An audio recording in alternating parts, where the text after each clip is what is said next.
Hey guys, welcome to Beyond Bricks. I'm Kevin Stewart. I'm going to start today with a little bit of a caveat.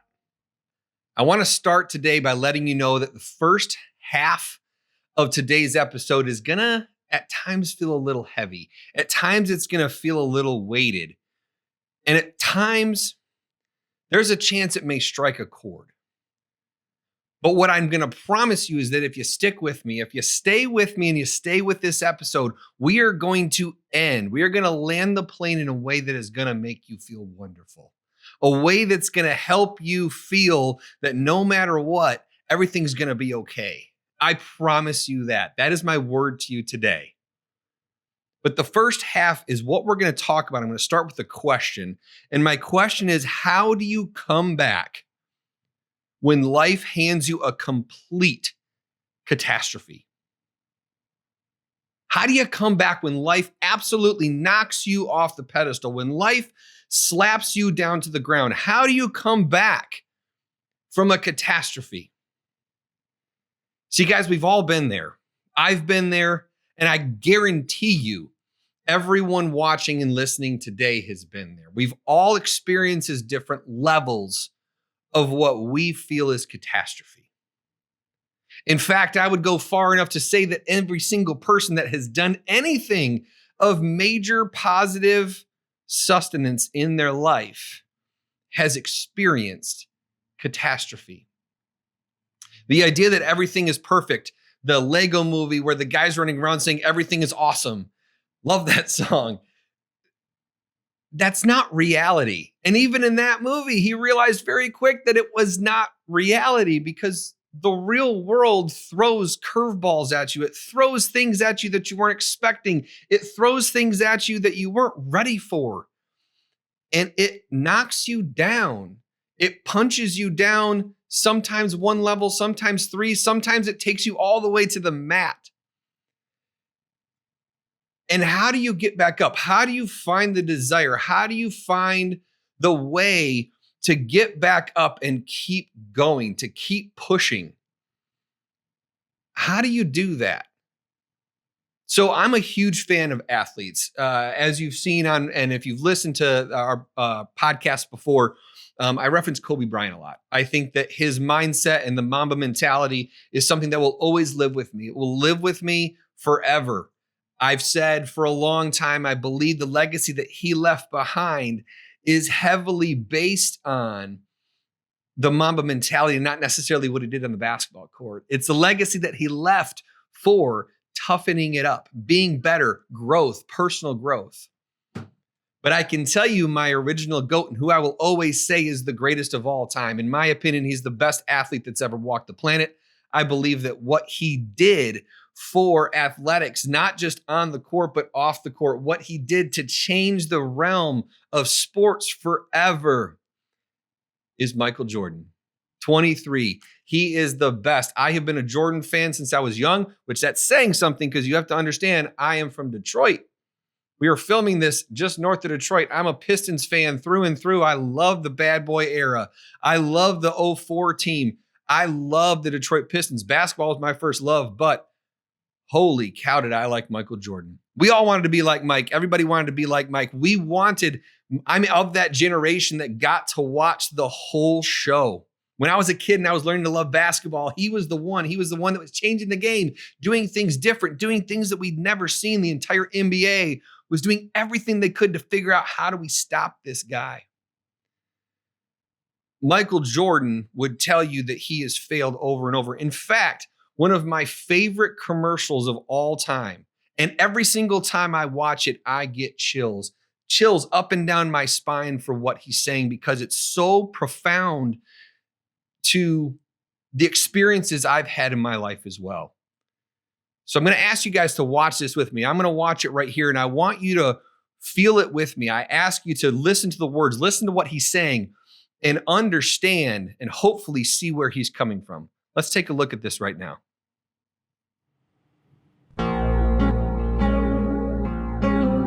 I've missed more than 9,000 shots in my career.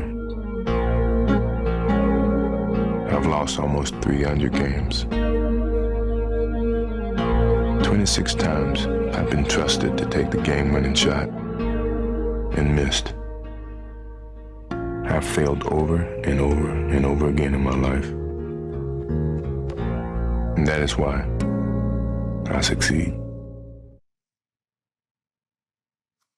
That is why I succeed. He finishes it saying, I have failed over and over and over in my life. And that is why I succeed. That is the reason. That's why. This is coming from a guy, he missed 9,000 shots in his career. He's also one of the greatest scorers that's ever touched a basketball. He's lost 300 games, but he's considered the winningest athlete ever. 6 championships. The guy everyone would say he didn't know how to lose. It wasn't even in his DNA. He lost 300 games. 26 times he's asked to take the game-winning shot. Everybody says, even Kobe said, the most clutch player ever was Jordan. If there's one person that you wanted, if everything was on the line and you had everything to lose, and you have one person in an NBA game to take a game-winning shot, I'm telling you right now, Michael Jordan is the person I want to have the ball in his hands. He's the person I would trust the most. He was trusted in 26 times to take that shot and missed. We all remember the wins. We all remember the shot against the Utah Jazz where he came across and shot and jumped in the air. We all remember that one. Everybody does. Guys, I watched a lot of Michael Jordan. I don't remember a lot of misses. 26 times it happened. See, Jordan wasn't remembered because of his failures. He wasn't remembered because of the things that didn't work out and the things that didn't go right. He wasn't remembered because of perfection. He was remembered because he kept going, because he never let a failure define him. If he took 23 game-winning shots and missed them, and all he thought about was the misses that he had, and the next time he gets the ball, all he's thinking about is, oh my goodness, oh my goodness. Do you think that he ever hits that game-winning shot against the Jazz? Do you think they win that championship? I don't think so. I believe that he was able to remove himself from that situation. He was able to use failure to step up and be better next time. Kobe, when Kobe was interviewed after one of the NBA championships that they lost, his reaction was, it's time to get back in the gym. I'm going to work tomorrow. Because sometimes you don't get the results you want, but the only thing I can control is what I'm going to do tomorrow. Guys, that's mindset. That's recovering from loss, recovering from failure. So what happens when you have what feels like catastrophic failure? When everything goes wrong, when everything falls down in front of you? And guys, sometimes this could be small. Sometimes from other people's perspectives, it could be minor. Sometimes from other people's perspectives, it could be massive. I have watched people recover from catastrophic failure. I'm talking the whole world crumbled around them, and yet somehow found a way to come back. Now, not everybody does. Some people find failure and some people see these things and it breaks them. I think catastrophic or any type of failure has the ability to either make or break you. It has the ability to either keep you on the mat or get you up off the mat. But that's a decision. You have to decide which person you are. But I think we are defined by our losses. I think we're defined by the people we become when catastrophe happens. That's how you are defined. That is what makes you you. That's what makes you great, is how you react. How do you recover? How do you come back when everything goes wrong? So when it happens, what's the formula? How do we solve this? Because if you're watching today, again, I guarantee you've been through this. And we can talk about it all we want. But how do we identify it and fix it? What do we do? What's the formula to come back? What are the things you have to do when your whole world falls apart? So I've shared with you guys on this before in previous episodes. 2-3 years ago, probably 3 years ago now, was one of the not one of the, it was the toughest year of my entire life. I felt like my life was crumbling around me. I felt like everything that I worked for, everything that I've done was one by one falling apart. A lot of it was my fault. I will sit here and without a doubt say a lot of it was my fault. Things that I had brought onto myself, things that I had brought into my life, not having clear definitions, not understanding what I wanted to do, not having a clear vision. There's tons of reasons, but I had to get back. I had to get back to who I was and who I wanted to be. The first thing I did is I'm going to tell this story again. I've told it in a previous episode, is I had to change my surroundings. That was the first thing I did. I had moved into a house. We lived there for a couple years, and my home office was a complete disaster. It was literally still living in boxes. Why I do know. Because I hadn't found a desk that I liked good enough. I hadn't found a desk that I thought was suitable for this office. I was like, I made every excuse in the world not to create a home office. So I'm going through and I'm coming out, or I'm in the middle of these struggles, and I am just not in a good place. Mentally, I was exhausted. I was not in a good place. And it's like it hit me like a bolt of lightning, as I needed to make some change, some radical change. And I started with just taking a simple step. I started with just doing something simple, which is change my surroundings. So what I did is I went into my office and I started to unpack. Been living there over 2 years. Yes, I started to unpack the boxes in that office. I figured out how to get a desk. I actually took a desk here from the office and moved it home, reconfigured it, got it in there. It's still in there today. I started pulling things out, things that mattered to me. My grandfather and my uncle had passed away the year before, and I inherited their record collections. So I put my record player together. I've always loved music. Music is what feelings sound like. Music is what feelings sound like to me. And so what did I do? I needed to feel. I needed to hear that. I needed to hear the history of my family, hear the things that they love, what was important to them. So I started sorting and going through records. Then I started putting them away in the office. And then I started listening to them, things that I had heard, hadn't heard, had never heard of, and started to just feel it. I started to feel better. I started to surrounding myself. I put up a golf ball collection that's in 3 sections because it's pretty large. And I started remembering the blessings of what I've had and the things that I've done and the people that I've done it with, and got to relive the memories as I placed every single golf ball inside its place on the shelf. Then I started hanging pictures of events and places I've been and things that I've done with people that mattered to me. And I surrounded myself with what mattered most. That's how it started. I got back to what mattered. I got back to the why. I got back to the reasons and rationale for why I wanted to be who I wanted to be. And that was people. I got back to surrounding myself with the things that brought me energy, the things that helped me become a better person. But that was my first step. My first step was to change my surroundings. So are you changing your surroundings? If you're in a bad place, my first thing I will tell you is you have to decide to make a change. That's the first thing. That's not even one of my 4. But decide that you have to change something. Because if you don't, nothing is going to be different. So what's the formula? This is the formula as I started to really get better. After I changed my surroundings and got my space back to where I wanted it to be, started being at home more because I could. I now had a space to work. My kids could come in and hang out with me. I started to rethink how and rethink what I needed to do structurally to become better and to get myself out of this terrible spot. So the first thing I did is I created for the first time an incredibly defined, clear list of priorities. I decided this is who I am. This is who I am not. This is who I'm going to be around. This is who I'm not going to be around.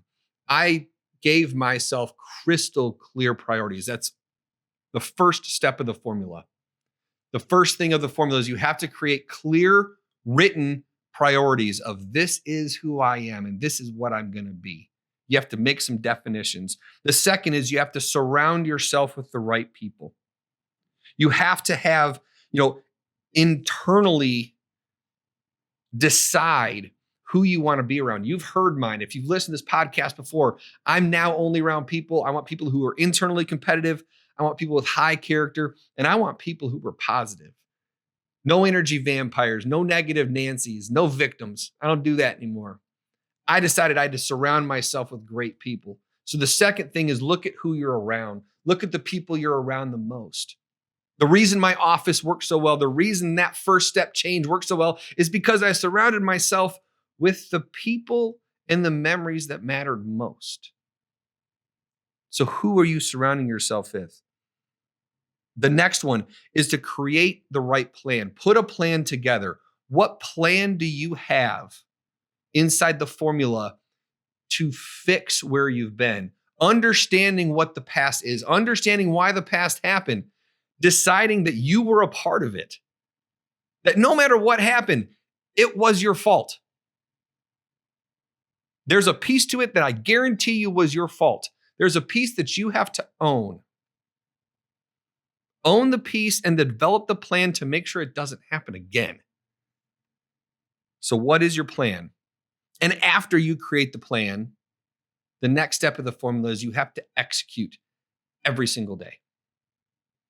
You have to actually do the work. You have to put in the work and the effort and the time to make the changes necessary to get yourself up off the mat. You have to decide. Michael Jordan, Kobe Bryant, Muhammad Ali, all of the greats, they made decisions to have an executed daily plan of understanding that getting punched in the face for Ali was a thing. He was just going to get punched in the face. So what did he have to learn to do? Handle getting punched in the face. He had to learn how to do that in order to be able to, when he gets knocked down, get up off the mat and go get punched in the face again. We have to have a clearly defined plan and an ability to execute it, to put in the work, to decide what are the things and what are the pieces that I need to avoid. What do I need more of?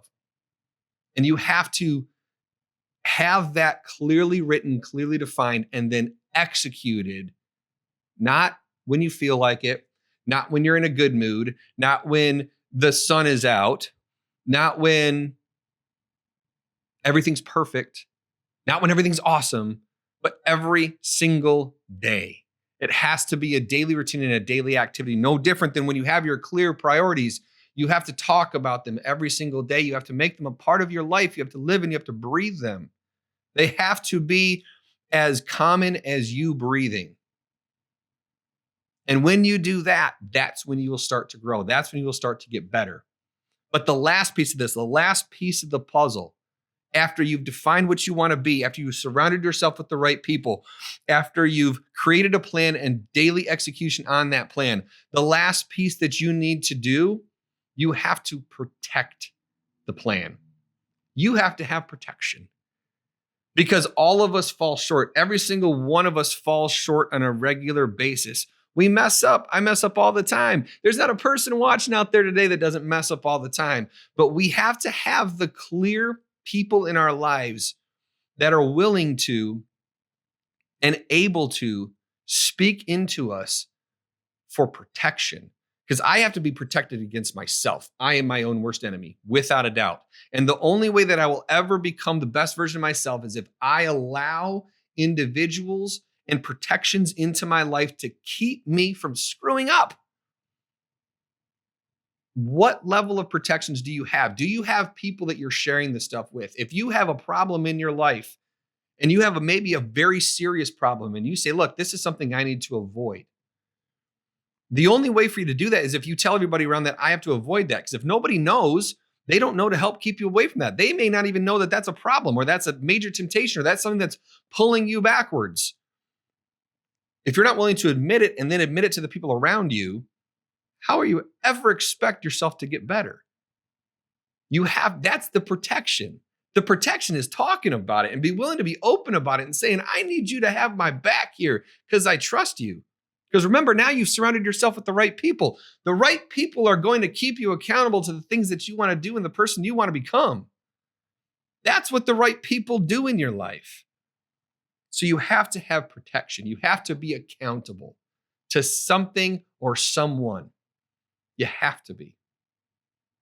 So I know a lot of that's heavy.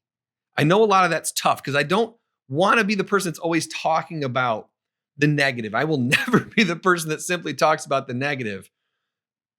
And when I was at my lowest low, I was someone who talked about the negative. I was somebody who was allowing myself to be upset. I was listening, watching to, surrounding myself with everything that was wrong.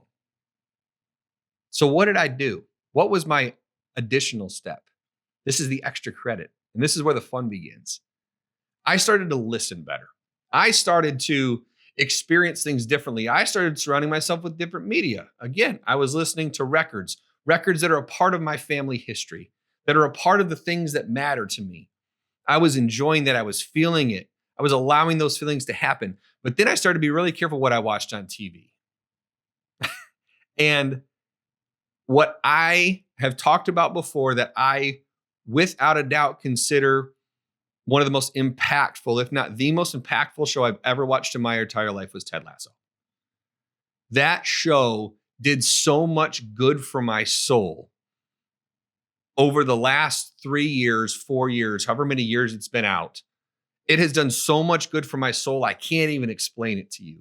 There is so much about that show and the character of Ted Lasso and the nuances and the struggles and the ups and the downs and all the things that happen in that show. I needed it. The world gave me a gift, and that gift was Ted Lasso. I needed that show. I've got a cup right here. I drink out of this cup every day. I've got coffee mugs. I've got it surrounded. I've got socks. I own so much Ted Lasso gear because to me, it's a way to remind myself that happiness matters. It's super important to me to understand that there's a power in positive media. There's a positivity that can be done in this world. It's the same reason I listen to Nico Moon. I've discussed that on past episodes as well. I love his music because of the positivity that it brings into my life. And that has what's ultimately brought me to where I am today is the decision and the joy that came along with being a positive person. So what I wanted to do today is I wanted to share with you the 10 things that I've learned from Ted Lasso. These are the 10 things that I pulled from the show that to me speak to me, and they speak to how I needed to protect myself by putting good things into my brain, by putting good things into my ears. And I want to share these with you. So I hope you guys can listen to these 10 things, feel these 10 things. And if you get a chance, go on and watch this show. Because I can talk about it all I want, but until you watch it the way I did and feel it, feel how it is, listen to it, and see if you can breathe it in the same way that I did. So the 10 lessons that I learned from Ted Lasso. The first one, be sincere. Be who you are. Be the person that you're meant to be. Ted Lasso is unapologetically who he is.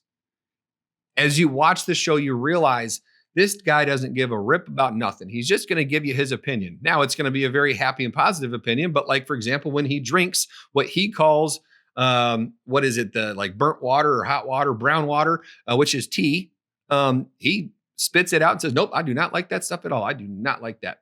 That's just him being sincere. That's him being who he is because he did not like that brown water. I happen to like tea. Everyone that he was with in England loves tea. Nope, not Ted Lasso. He does not like tea. He's sincere. That's just him being himself, being who he is, unapologetically who he is. Second thing, be coachable. I have grown significantly in my understanding of what it means to be coachable. I used to think I was coachable. I wasn't. I used to believe that coachable was just a decision. It's not. Being coachable is tough. Submitting to listening to somebody and letting somebody coach and guide you onto a path that at the time you may not even be able to see is very hard. In that show, he gets so much pushback from the team, so much pushback because they didn't want to be coachable. They wanted to just have a coach. It's when they became coachable that they became a team. And when they became a team is when they started to win. Are you coachable? Be coachable. The third thing, see good in others, see good in the world around you. Ted Lasso has the ability to see things that other people don't. I have the same ability. I've had it my whole life, but just recently I've honed it. I've decided that it's a gift that I have, and I talk about it all the time, which is that I can see joy everywhere. I can see happy in the little things. I can see happy yesterday when there's a massive snowstorm in Michigan, and instead of being able to come into the office and actually shoot what we're doing right now, I got the blessing of a day at home with my children, watching the beautiful snow come down.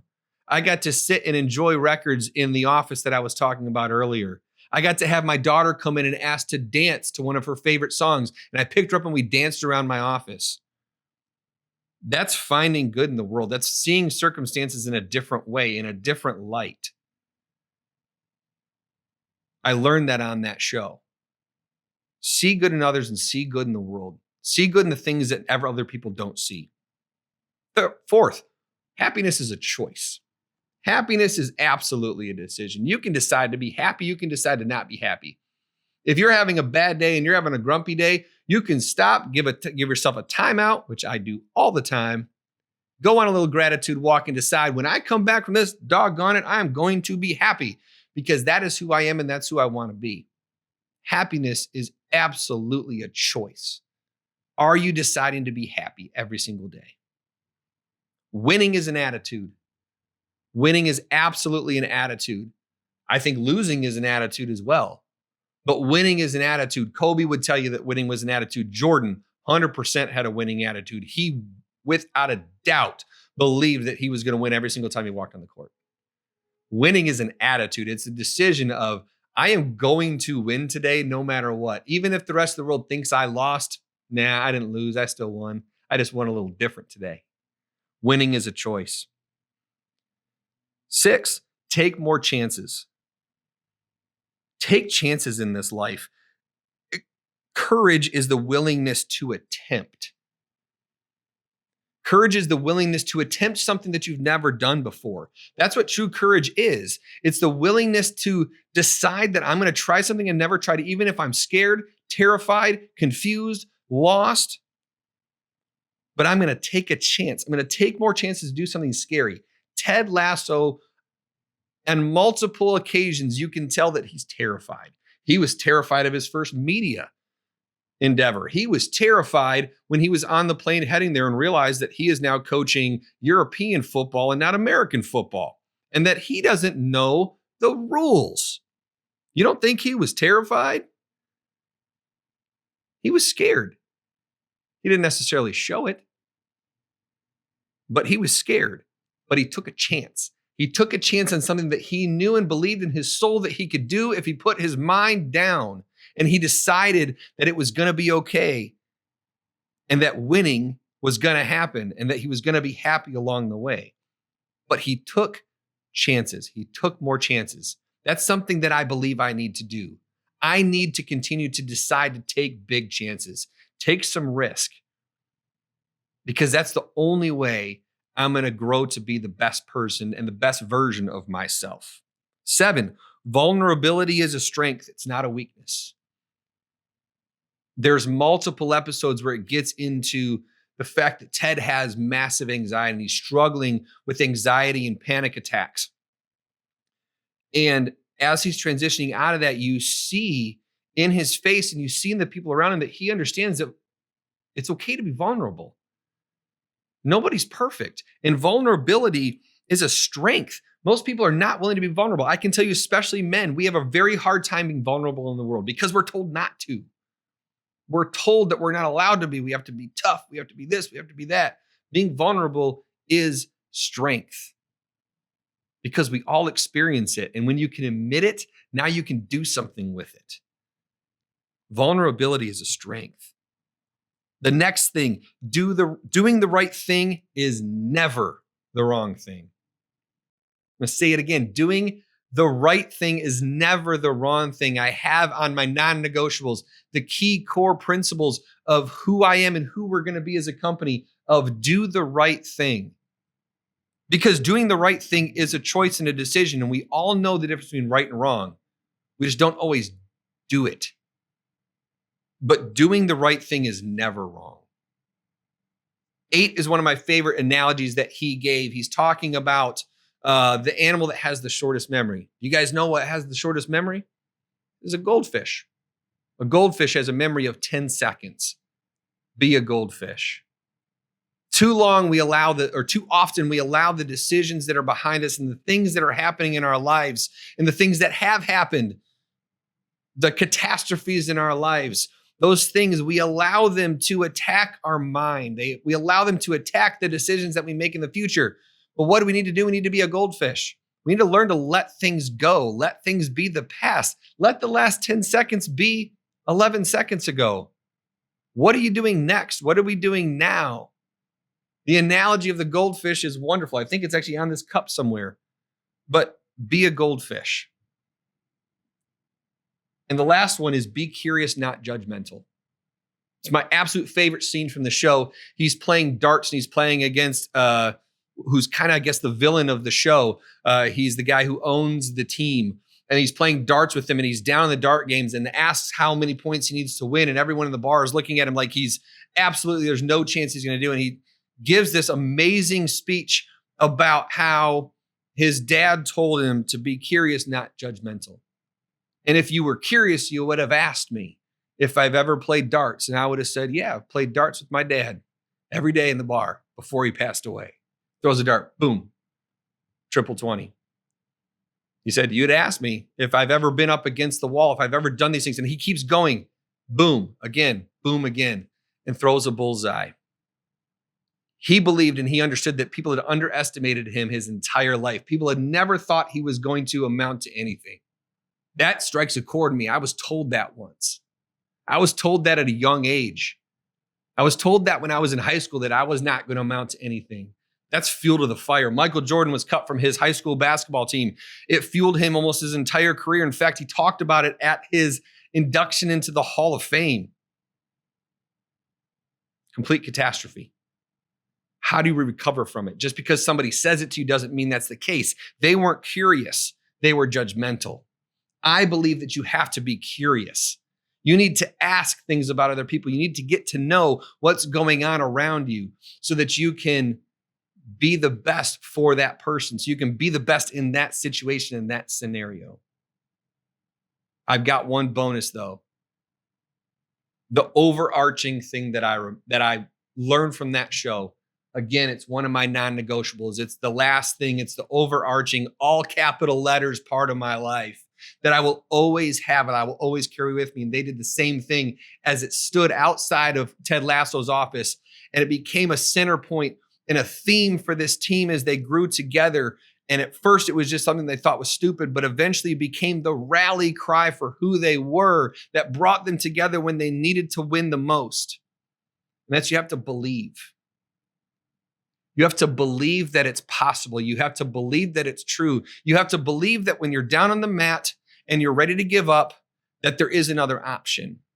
You have to believe that life can be better, that life can be everything that you want it to be. And just because it doesn't look right now, just because you've been hit what feels like one too many times, it doesn't mean that you can't get back up.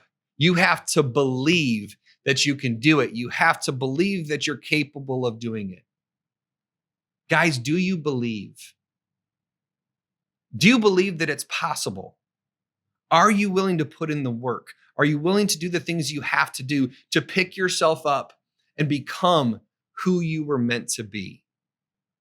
I've said it before and I'll say it every single time I create an episode. The person you are matters. The person that you are capable of being matters. The person that this world needs from you matters. The person that you have inside you that you may not have pulled out yet, that you may not even know is in there, matters. Guys, go out there and be yourself because the world needs you. Have a good day, guys. Bye.